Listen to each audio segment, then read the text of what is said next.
In this lesson, we'll be creating a pattern from an image using the CC Kaleido effect. Now, if you're following along, I'll be starting my kaleidoscope from the amsterdam.jpg file located in folder 1 inside of the chapter 2 folder in the exercise files. However, I would also encourage you to use any image that you have, since this effect can make a great kaleidoscope from just about any image. So from the exercise files, I'll locate the amsterdam.jpg file. I'll drag that into the project panel inside of After Effects. And then, just like we talked about in the introduction videos, I will create a composition by dragging the JPEG file into the composition panel. And then with this selected, let's go to our effects and presets. And then I'll come down here and search for KAL. This will bring up the CC Kaleido effect inside of the stylized group. And then I'll apply this to the JPEG file.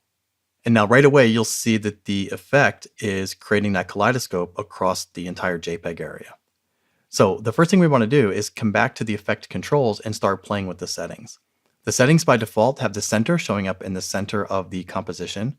The size is set to 20, the mirroring is set to flower, and the rotation is set to 0. So what we want to do is just come in here and start playing with these settings.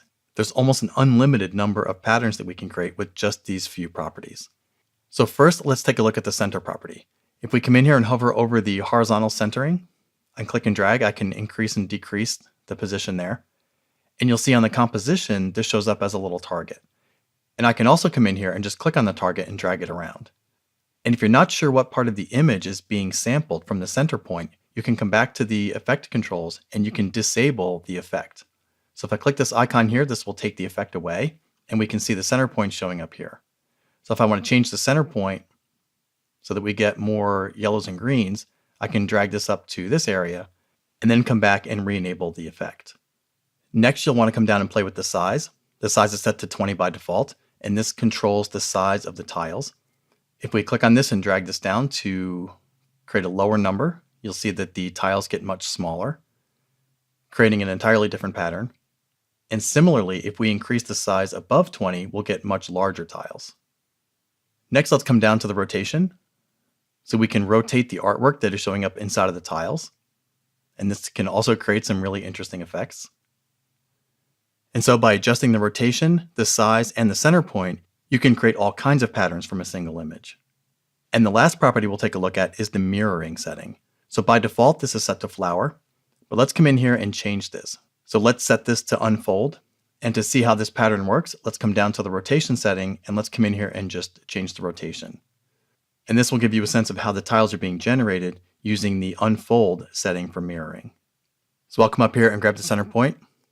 Just move this around a little bit. Then let's go back to mirroring. Let's change this to starfish. This is one of my favorites. Again, we'll come back to rotation. We'll move this around. I'll decrease the size. I'll move the center point around just to get a nice warm yellowy green color here. And then I'll go back and adjust the rotation again. Now, as you're playing with all of these settings, if you find any pattern that you like, what I would encourage you to do is come down to the timeline panel, select the layer, so I'll select Amsterdam JPEG, and hit Command or Control D to duplicate the layer. It'll be almost impossible to get back to a particular pattern that you liked earlier if you don't save it down here, because there's so many possibilities with these properties. So now that I've duplicated that file, I will hide the one on the bottom, and then I'll come back here and just continue to make changes. I'll change to a different mirroring type, change my rotation, change my size, explore creating a pattern with these settings.